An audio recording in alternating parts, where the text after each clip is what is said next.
Olá pessoal, olá alunos do YouTube, tudo bom? Aqui é o professor André Wagner de Física. Hoje trazendo mais uma aula para o nosso canal. Hoje a gente vai começar a dinâmica, tá pessoal? A pedido de alguns alunos que querem revisar dinâmicas aí, tá? Então eu vou começar a dinâmica com as leis de Newton, né? Primeira, segunda, terceira lei de Newton, depois eu vou para as aplicações das leis de Newton ali, onde envolve ali força entre blocos, bloco pendente, polias, força de atrito, né? Tá? Somatório de forças, equilíbrio, tá? E hoje a gente vai começar com as leis de Newton, tá bom? Dentro das leis de Newton eu faço aquelas coisinhas que tem de como se calcular a força resultante e a gente vai revisando a matéria, tá? Então, ó, primeira lei de Newton, lei de inércia, tá? Então assim, ó, o que diz essa lei? Diz o seguinte, ó, se o corpo estiver livre de qualquer força, se a força resultante que atuar no corpo for zero, o resultado de todas as forças que atuar no corpo for... Não pode dizer que nenhuma força atua no corpo, mas o resultado de todas elas for zero, se o corpo estiver parado, ele vai continuar parado. Ou seja, se ele estiver em repouso, vai ficar em repouso. Se ele estiver em movimento retilíneo uniforme, ele vai continuar em movimento retilíneo uniforme se nenhuma força resultante atuar nele. Tá? Então assim, vamos ver um exemplo clássico assim, ó, disso. Vou pegar aqui um potinho, né? Esse potinho aqui. Vou colocar a moeda aqui em cima da folha. E vou puxar aqui. O que acontece? A moeda tem um peso, né? Ela tem um peso. Tá? E não tem nenhum... O peso dela está sendo equilibrado pela força normal, que a gente nem estudou ainda. Então, o resultado das forças atuando nessa moeda é zero. Desconsiderando o atrito. Se eu puxar devagarinho a folha, a moeda vem junto por causa do atrito. Mas se eu puxar bem rápido, eu vou vencer a força de atrito, que a gente nem estudou ainda. Essa força de atrito vai se tornar quase inexistente. E eu posso dizer que o resultado das forças que atuam nessa moeda é zero. Se eu puxar bem rápido, ela cai dentro do pote. Caiu dentro do pote. Pego ela lá, né? Pego ela lá, boto ela de novo aqui. Essa moeda está em repouso, né? Como o resultado das forças que atuam nela, a força resultante que atua nela é zero, se ela estiver em repouso, ela permanece em repouso. Se ela estivesse em movimento retilíneo uniforme, ela continuaria em movimento retilíneo uniforme. Então, de novo, ó, a moeda está ali, puxei e ela caiu dentro do pote.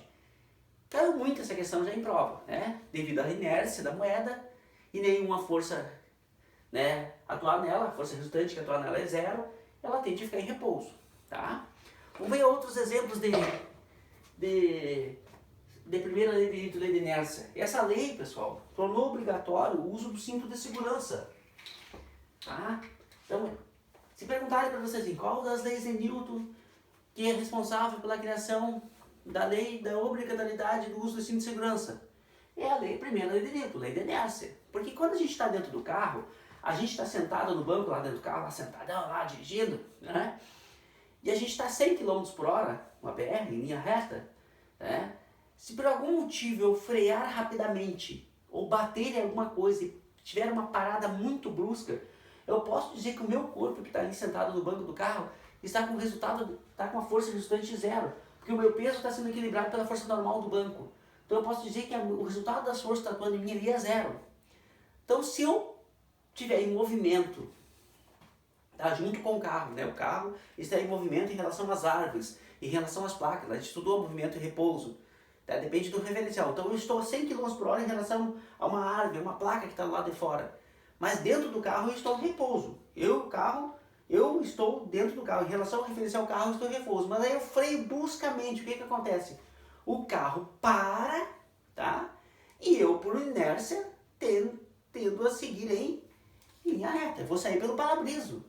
Eu vou sair, né? Se eu der uma batida no carro a 100 km por hora, bruscamente, e eu estiver ali só sentado no banco, devido à inércia, eu vou seguir em movimento retilíneo uniforme. A tendência do meu corpo é seguir o movimento que o carro estava. O carro para e eu sigo junto. Tá? Eu sigo junto.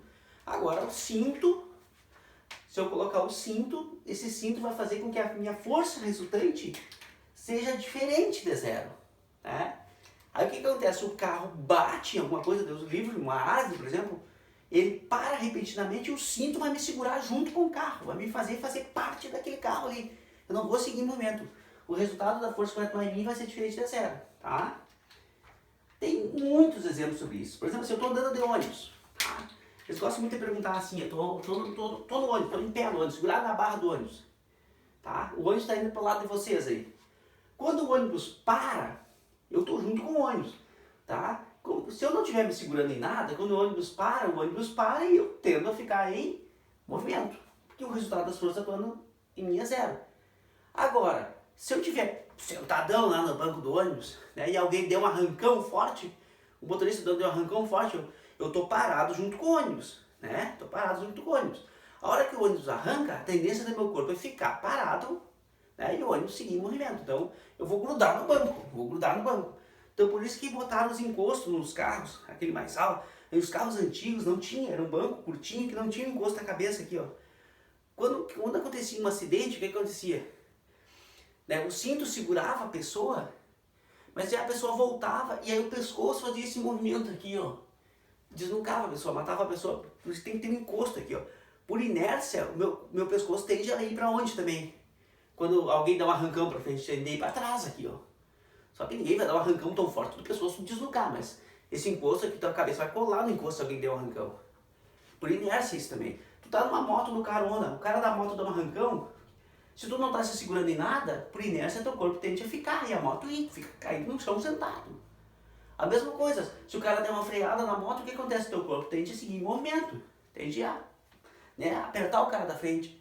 Ou se tu tá andando a cavalo, no cavalo, e o cavalo dá uma freada repentinamente, tu não sabe se firmar e tu deixa teu corpo sem força nenhuma, tu anda em cima do cavalo, tu vai ser pelas orelhas do cavalo a hora que ele parar. O cavalo para e tu segue em movimento, por inércia. A mesma coisa se tu tá parado no cavalo e o cavalo dá um arrancão pra frente, o teu corpo faz o quê? O teu corpo fica e o cavalo vai. Tu tende a ficar em repouso. Tá? Então assim, mas o que é mais importante da primeira lei de Newton é que esta lei tornou obrigatório o uso do cinto de segurança. Então anote aí. A primeira lei de Newton tornou obrigatório o uso do cinto de segurança. Eu não sei o número da lei lá do Código de Trânsito, tá? Não lembro. Bom, qual é outra coisa que cai muito em prova? Alguém faz uma curva de carro, faz assim, né? O carro tá indo em linha reta e o cara dá um cavalinho de pau assim. O que acontece? O teu corpo estava indo junto com o carro em linha reta. E do nada o magão dobra. Se o teu corpo não está de cinto de segurança, teu corpo está solto ali. Quando o carro dobra, o teu corpo tende a seguir aquele movimento que estava em linha reta. Se a porta abrir, e na hora que o cara dá o cavalinho de pau, se não está de cinto, o teu corpo vai grudar lá na porta, né? Vai prensar a porta. Se a porta abrir, tu vai seguir em linha reta rolando o carro faz esse movimento aqui, tu segue em linha reta, tá? A gente vai estudar depois aqui, ó, que quando a gente está fazendo um movimento circular aqui, ó, por exemplo aqui, ó, eu tô girando um carro aqui, ó, o carro está girando aqui, ó, isso aqui é muito cobrado em prova aqui, ó, aqui tá a velocidade eu tô girando uma linha para tirar na água,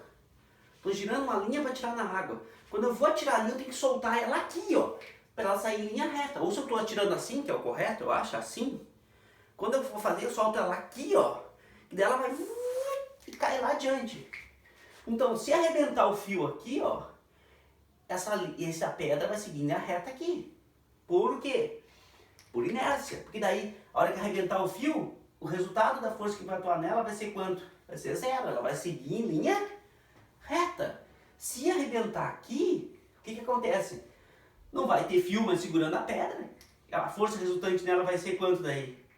Vai ser zero. Ela vai seguir em linha reta. Tá bom? Então é assim. A mesma coisa é o carro. Eu estou sentado aqui. Eu estou em repouso em relação ao carro. Eu pertenço a ele. Mas eu sou um objeto solto ali dentro do carro. O carro dobra e o meu corpo que está livre de uma força resultante, o somatório das forças que está atuando nele é zero. Então o que vai acontecer? O carro dobra e eu vou em linha reta. E eu vou prensar a porta. Se a porta se abrir, eu vou cair do carro. Então por isso que é importante o cinto de segurança. Tá? É importante o cinto. Então, se arrebentar o fio aqui, ó, não vai ter mais força do ano. Tem gente que acha que a pedra vai vir pra cá. Não, ela vai seguir o movimento em linha reta que ela estava. Tangente à trajetória aqui, ó. Por exemplo, assim, ó. Se a pedra tá aqui, a velocidade dela vai ser tangente à trajetória.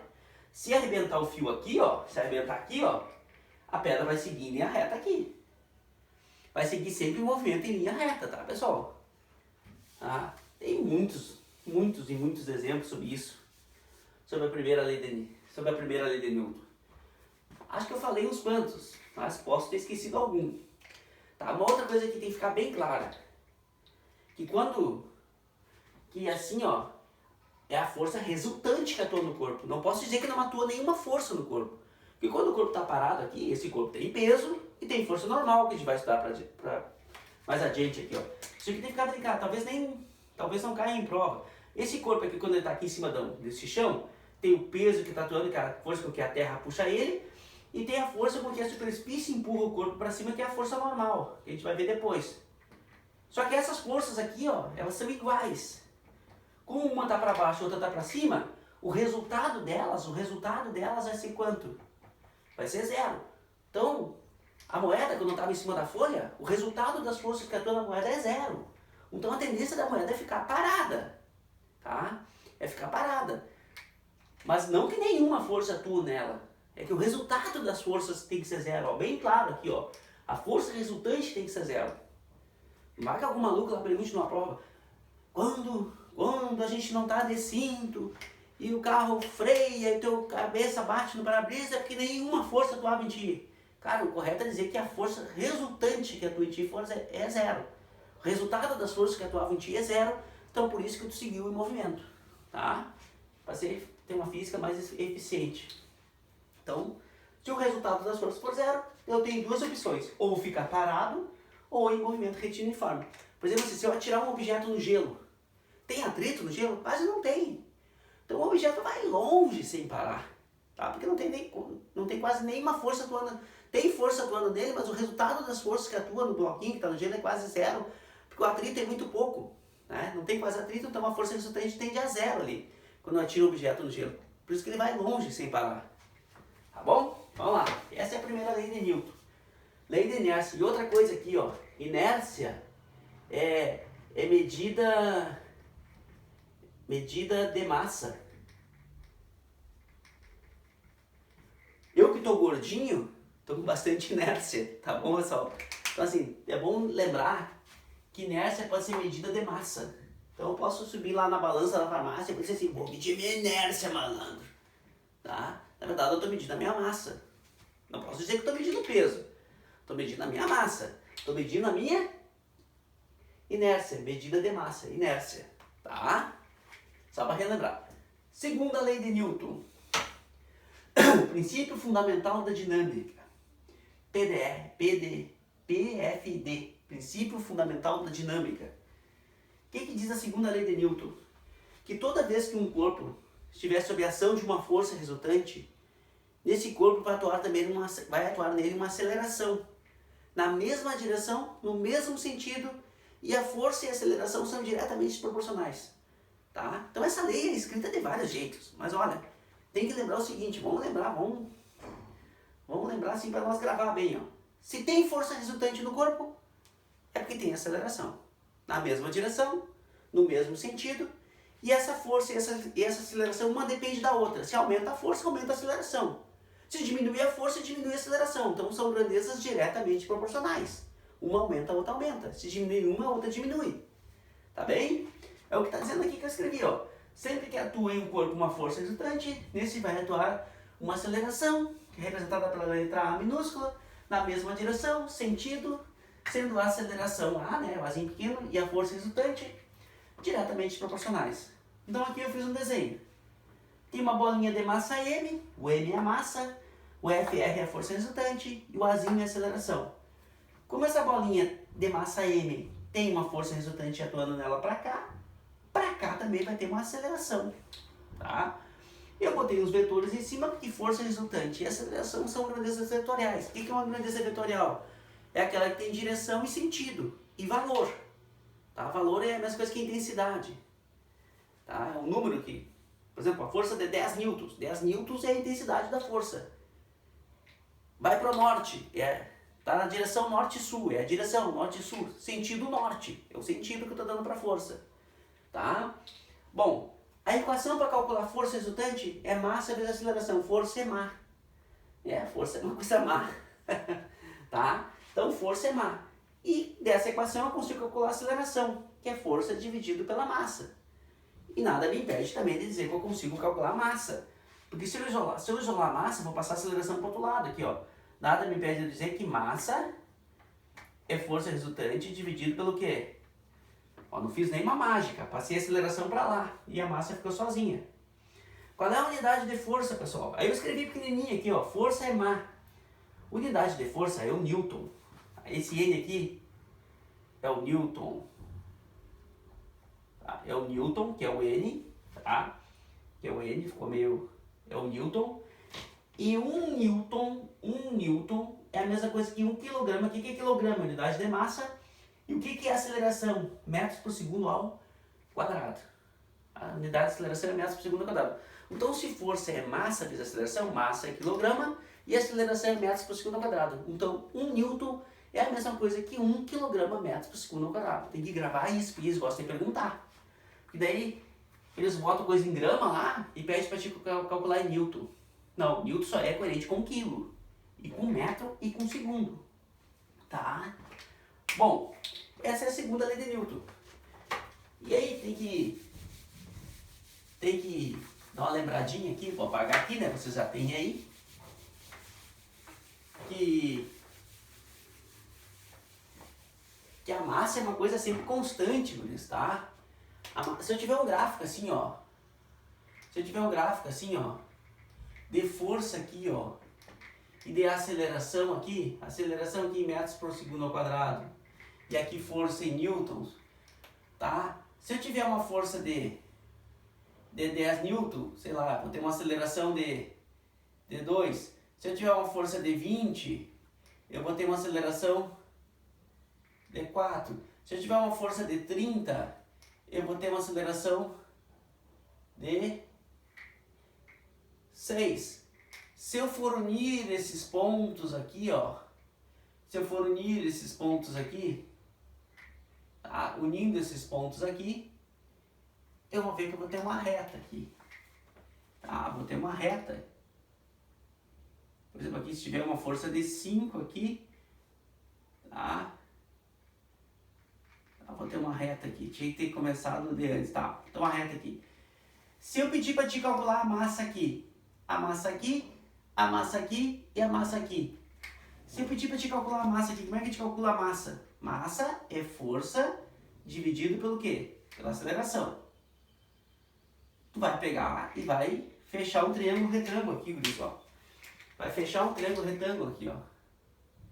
Se eu pedir para te calcular a massa, tu pode pegar e fechar um triângulo retângulo ou simplesmente pegar e dividir 10 por 2. Se tu dividir 10 por 2, vai dar quanto? Vai dar 5. 5 o quê? Se tu calcular aqui, quanto que vai dar essa massa aqui? Vai ser 20 dividido por quanto? 20 por 4 é quanto? É 5. Se tu pegar e calcular a massa aqui, vai ser quanto? 30 dividido por 6, que é quanto? 5. Pessoal, a massa, ela é sempre constante. O que muda é a força e a aceleração, que são diretamente proporcionais, tá? Agora, se eu perguntar para vocês assim, ó, se eu tiver dois gráficos assim, ó, força e aceleração, eu tenho medo que caia isso aqui esse ano numa prova. Se tiver isso aqui, uma reta aqui e outra aqui, tá?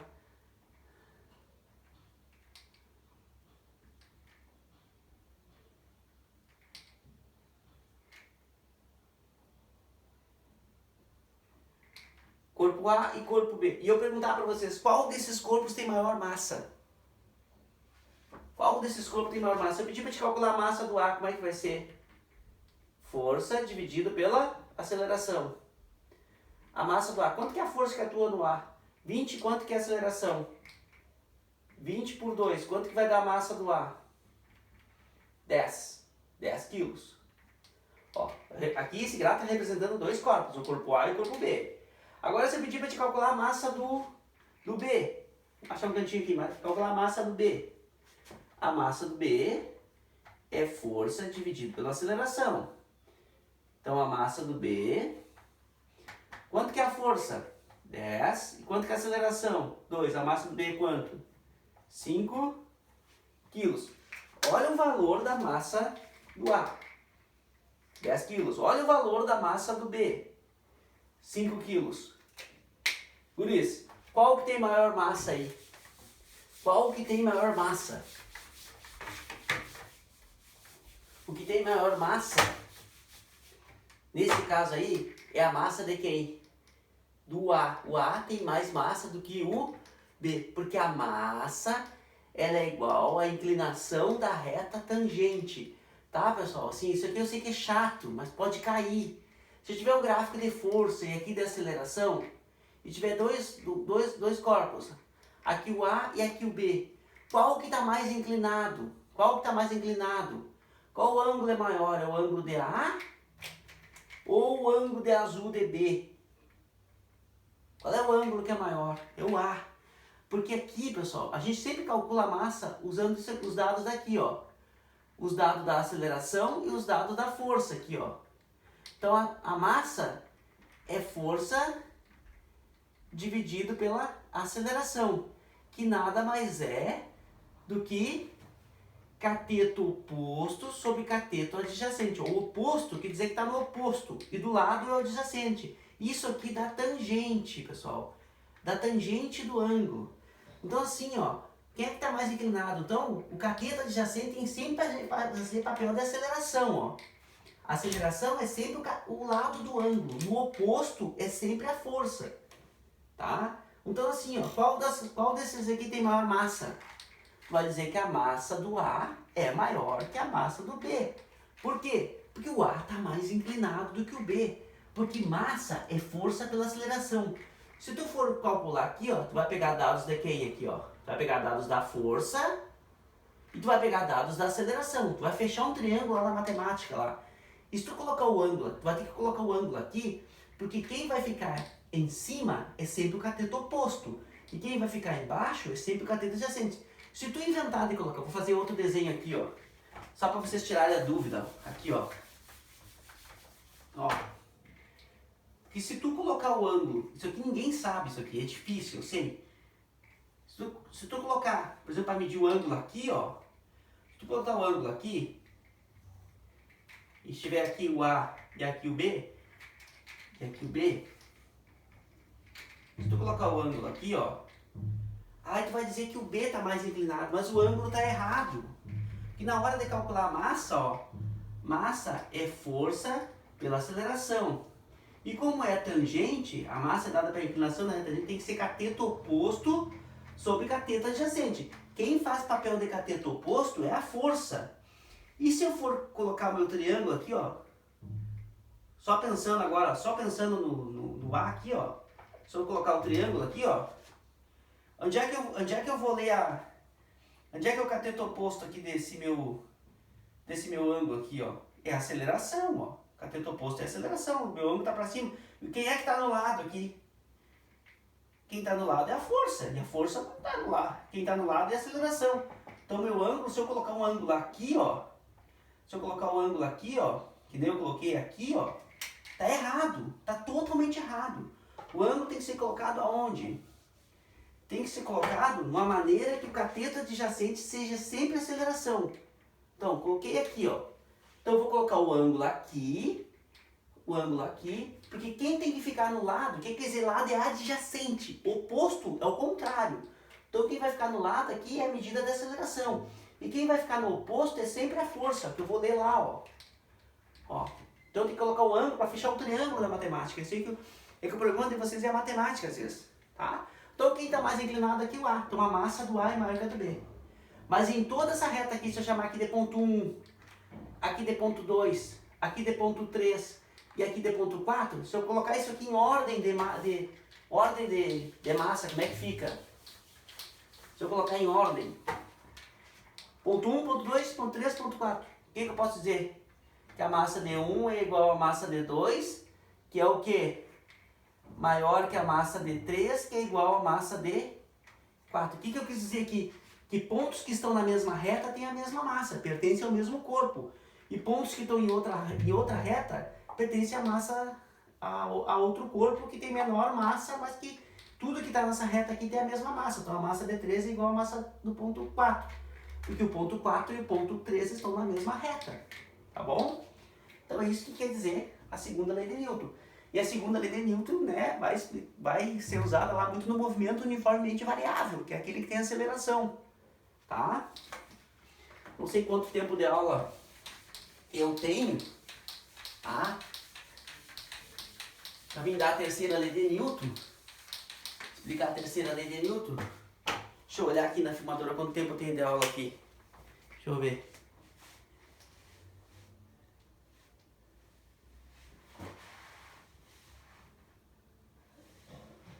Tem 23 minutos de aula. Tá, tem 23 minutos de aula. 23 minutos de aula. Então eu vou falar da terceira lei de Newton. Tá, a terceira lei de Newton, eu acho que é das mais conhecidas. É aquela que diz assim, ação e reação. Tá? Ação e reação. Isso vale para a vida, né, pessoal? Digamos que eu tenho aqui, que eu tenho um bloco grande, que está aqui no chão, e aqui eu tenho um pequenininho. Aqui o A e aqui o B. Alguém faz uma força aqui, tá? O que acontece? Quando eu faço uma força no A, o A empurra o B. Então, se o A faz uma ação no B, se nós fôssemos separar esses blocos aqui, ó, o que a gente poderia dizer se fosse separar as forças que atuam neles? Eu posso dizer que o A, ó, que o A faz uma força de ação no B, que eu posso chamar de quê? De ação. Se o A faz uma ação, toda pessoa que faz uma ação sofre uma reação. Então, no A vai ter o quê? A força de reação que o B faz em A. Essa aqui é a força que eu conheço como reação. Então, pessoal, o que diz a terceira lei de Newton? Toda força de ação vai ter uma força de reação na mesma direção, mas em sentidos contrários, em sentidos opostos. E esse par ação e reação não se anula porque são forças que atuam em corpos diferentes. A força de ação atua no B e a reação vai atuar em quem fez a ação, que é quem? O A. Eles gostam muito de perguntar assim, onde é que está a ação, onde é que está a reação? Pessoal, quem faz a ação sofre a reação. Se eu empurrar o quadro, eu fiz uma ação no quadro, eu vou sofrer uma reação. Então grave isso. Quem faz a ação sofre a reação. Porra, isso aqui ninguém consegue entender. A caneta ela é puxada para baixo com uma força peso. A Terra puxa a caneta, né? Porque se não tivesse força de atração gravitacional, a caneta ia ficar flutuando, aqui, que nem na Lua, né? Vai lá, larga as coisas na Lua e fica flutuando. Porque a Lua não tem campo gravitacional muito pequeno. Mas a Terra tem uma força que puxa os corpos para baixo. Então, se a Terra faz uma ação na caneta, ela sofre uma reação. Então, a ação está na caneta e a reação está na Terra. A caneta puxando a Terra para cima. É tão fácil. Quem faz a ação sofre a reação. Então, o que diz essa lei? Essa lei, toda força de ação vai existir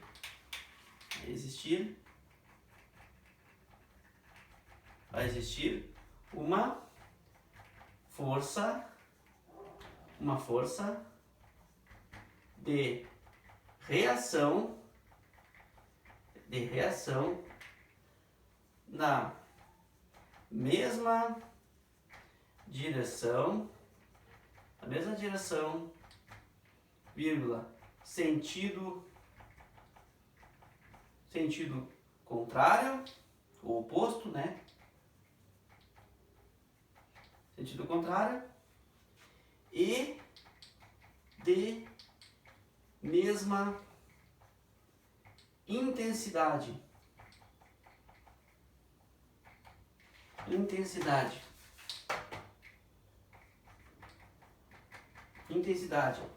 Intensidade quer dizer valor, tá? Ou seja, mesmo módulo.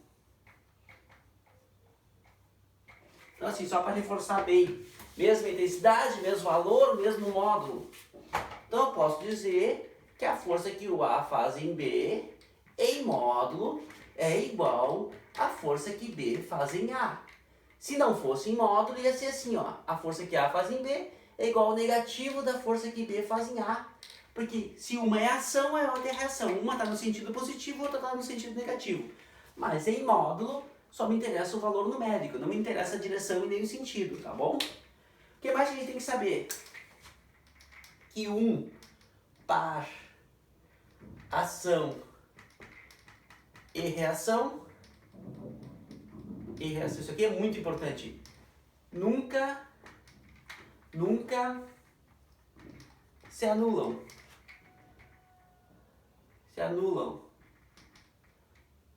Pois atuam. Então, pois aqui meio estranho aqui.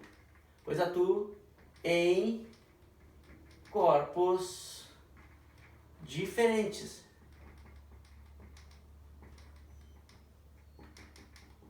Uma vez eu vi uma questão assim, então nunca se anula porque atuam em forma diferente.